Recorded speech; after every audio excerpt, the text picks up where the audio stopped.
going on, everyone? Welcome. This is the Warehouse Series, and this is Discord Friday. Thank you for being here. Guys, if you did not see Monday's video, that link is in the description below. It leads up to today's video. It's not necessary, but it definitely is going to help you understand what I'm talking about. We had a Discord member telling me that they want to get up to that $2,000 a week. And I told them, can you please send me a visual? Guys, I've spent 25 and a half years at my warehouse, and most of my time was in the dairy. So, and not to mention I trained. And so when I look at a pallet, I can tell within seconds what you're doing wrong. And all the stuff on the thumbnail is stuff you're doing wrong. And actually, I probably could have added another 5 things onto that thumbnail, because we're gonna dissect your pallet. And I think this is important for everyone to know. He's on week 3. All right, so before you start ripping me apart for ripping him apart, I'm not even ripping him apart. It's going to feel like it, but I'm here to help, guys. I want this person to succeed, and I want them to be able to make as much money as they possibly can. Because what we're going to do is look at his order that he sent me, and then we're going to go over and look at some people that make incentive. Now, I didn't add my dairy pictures on here because it's not fair, because I take my time to build my pallets. I don't care about incentive. I make 100%. So the people that I picked out are people that are making incentive, and we're going to look at the difference between your work and theirs. But before we do that, guys, if you would subscribe to the channel, it's much appreciated. That Discord link is in the description below.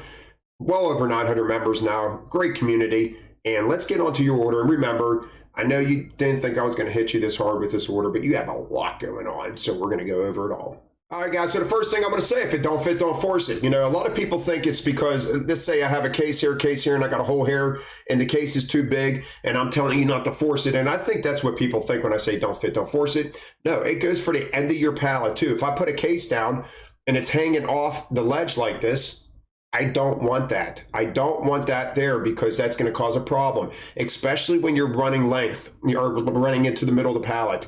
Now, if it was just the end of the case hanging off, it wouldn't be that big of a deal, because we would have less case hanging off the back of the pallet. But when you run it this way, we have a lot of case hanging off the pallet. And believe it or not, something like this could make your back corner fall. We got a lot of pressure on this Minute Maid right here, because we got this lactate is right on here, and then we're hanging off the back. So when you hang off the back, you're putting more weight on the end of this case. It's all about weight distribution. All right, so this case is hanging off too far. These Tropicanas are hanging off too far. Don't forget, when these get slammed onto the truck, all it takes is just this end to get smashed. A carton busts open and starts leaking out all over the place.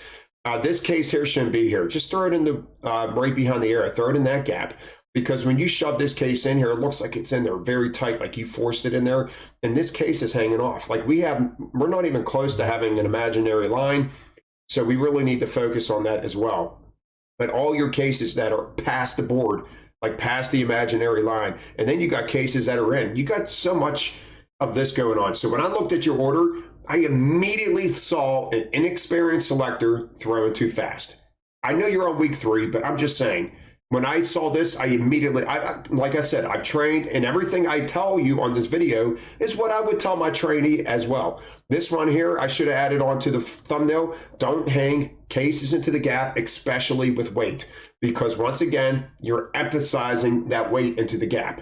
Even though you bridged it up here, this is still an opportunity to cause some havoc. All right, let's pan around. Let's take a look at the side of this. This orange area down here, this case is way off too far. This case could easily get smashed, okay? Easily, especially if it's the side that's going up against the truck, because they snug them up against the truck. This is going to get obliterated if this side, and the loader's not paying attention, and this side is going up against the truck. He's just going to smash the crap out of it. I left the box around the arrow. It doesn't matter. Let's focus on the yellow arrow. You got a high inside, a low corner. I told you the only time I say a high inside is okay is if we're way up at the top of the pallet. I consider the first 3 levels your base. Your base is everything. And this right here, this lactate up here, we got that slight rock coming out. I could see it. Not to mention, we're not even on the pallet down here. Once again, you got to utilize that whole board. We don't want to be short, and we don't want to be over the board. But this lactate, this is definitely smaller, because I know these cases, and I know these are, if these are the Turkey Hills, they are a taller case, and they come down. I mean, you got a rock going here. So now you're throwing 100%. Imagine you wanted to throw that 160%. This is the back of your pallet. Your jack's up there. You're ramming that throttle because you're trying to hurry up. Well, guess what? This has a humongous tendency of falling over because of that high inside. Very important to have your high corners with low insides, especially with liquid. Guys, I'm telling you, a lot of my time selecting in the dairy, I can't even count how many times I've seen people drop product, and probably a lot of it was because of this, because of that high inside and low outside, that low corner, and everything's just weighted out there. A tie-in from a high to a low, I disagree with a tie-in from a high to a low. I do it sometimes, but not with liquid. When you do it with liquid, it just, I don't know what it is, guys, but it's because it's heavier, and it just emphasizes it. Just like I said, with the case hanging, that lactate hanging off the back, it's the same with this. I just don't like it. Keep like cases together. We got this one right here, and we got that corner, guys. Keep like cases together, especially in corners, especially weight. Nice strong cases in the corners. These two cases right here should have been right here, and this should have been right up next to this, and you would have had your nice strong corner. And if you put it here and it rocked down because we got a lower, then turn it and keep going the same way of the Almond Breeze. People don't understand that. You don't have to turn cases every single time you do a new layer. So I would have just kept it going the same direction, build this up to try to level this out, and then I would have tied in. When you're patient for your tie-ins, that's when you're going to build better pallets, and that's part of having a system. So let's move on to your next picture. All right, so a couple things I want to point out here. One is this yellow arrow. See how we're hanging off the front of the pallet? This is never a good thing, and I'm going to tell you why. Because I actually I posted pictures on the past from your guys' Discord work whenever people do this. But that little lip, believe it or not, that's all it takes sometimes for you to knock this whole front over. And it's not top down, it's here out. So what happens is, let's say this is your front pallet, and you pick it up, and this case is going to catch onto the lip of this case, and then you're going to pull out. So you're not paying attention to it because you're up on the front of your jack. So let's say we were hanging off enough where this was back, and we picked up. Now we're picking this whole entire thing up, and then we move forward. We drag this case out, and we drop our whole entire corner. It happens a lot because people do not keep their imaginary lines, and they almost start intertwining their two pallets together and building together. Up here, from the looks of it, these two rolls are hanging off the pallet too far. If it don't fit, don't force it. So you either turn this case and go a different direction to keep it flush on the pallet, or put it somewhere else because it doesn't fit there. And I also want to point out this. See that?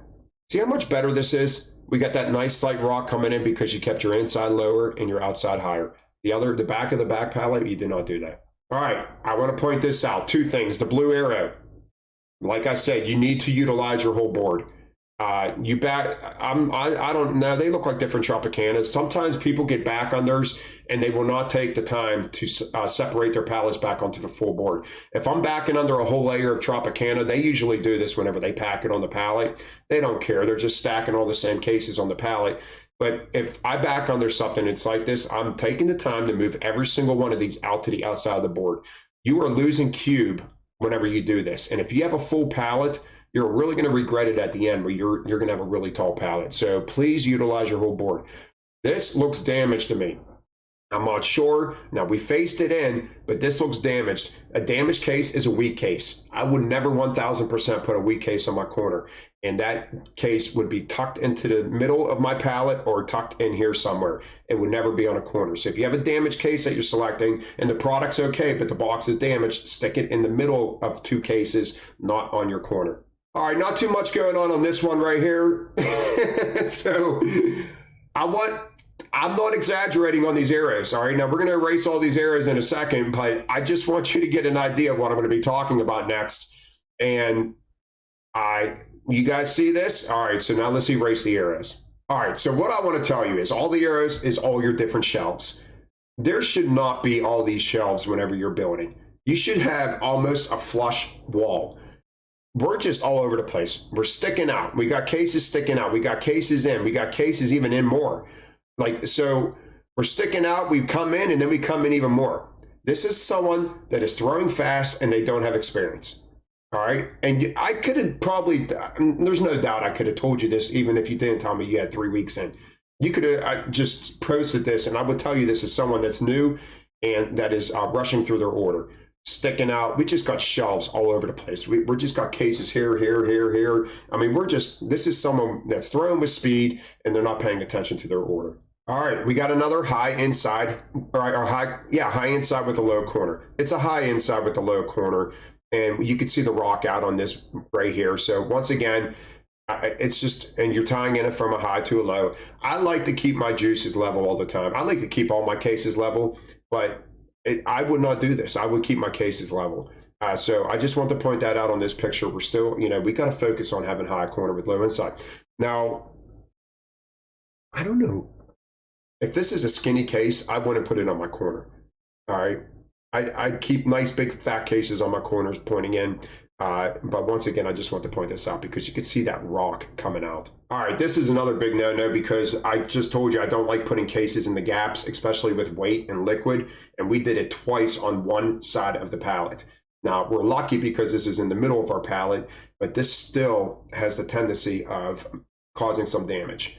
This can not damage like product, but causing damage to our pallet, like pushing it over or whatever. But this is an extremely bad habit to get into, so I just wanted to put it up there. All right, now we're going to look at some people that make incentive and throw in the dairy. I just want you to get a visual of like a system here. So you do not have a system. I promise you, you do not have one. These people are making high incentives, high percentages, and look at their work. It's nice and flush. We're keeping everything there. You don't see all the shelves that you have. You don't see cases sticking out. Look at our imaginary line. Now we might stick out a little bit towards the top, but it's nothing major. Just minute. Look, high to low, very, very high, high corner, low inside. See the case is a little bit crushed. We put it in the middle of the pallet. We don't have it on our corner. I mean, just very nicely done. And I'm going to go right through these last couple pictures here. Here's another one. This is the beginning of an order. He's not done selecting it yet. But once again, this is a person that makes high percentages, and look at the work.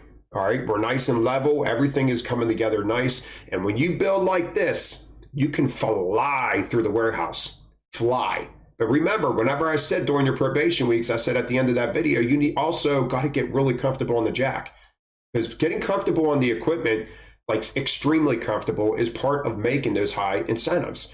So it's getting really comfortable with the equipment and building pallets like this because you have a system. But this is beautifully done. High corner, low inside, big cases on the corner. Whatever part of the warehouse you're in, you want those big cases on the corner. We're keeping like cases together, and this is the result. Big heavy cases on the corner. This is the result of what you get. We're going to look at the last one I want to show real quick, and here it is, guys. Nice and square. Nice. I mean, and this actually might help you as well because it's got dairy and produce mixed together, and you might get orders like this. But you could see how they just focus on the basics that I just got done saying, going over your work. So there is a big difference between somebody that has a system and making their times and someone that does not have a system. Because if you keep throwing the way you're throwing, you're not going to achieve that $2,000 a week. It's time to slow down and start learning what I just said on this video. So if you're the person I'm talking about in this video, I know there was a lot to take in. Please watch this video a couple times. And honestly, just hit me up. I mean, we could private message back and forth on Discord, and we can go from there. So just let me know what you think about this. I just extremely believe that you need to slow down, because what's going to happen is you're going to get so irritated later on in time, like 2-3 months down the line. You're going to get so irritated that you're not hitting those high numbers, and you're going to want to say why. And it's because your pallets are not as good as they look. So that's it, guys, for today. Thank you for joining me. I hope everyone has a Merry Christmas. Enjoy your weekend. Be safe, guys. A lot of crazies out on the road. Take your time. Give yourself some time to get to wherever you're going, and just be careful and have a safe holidays. I will see you guys next week. And that's it. I'll see you guys. Bye.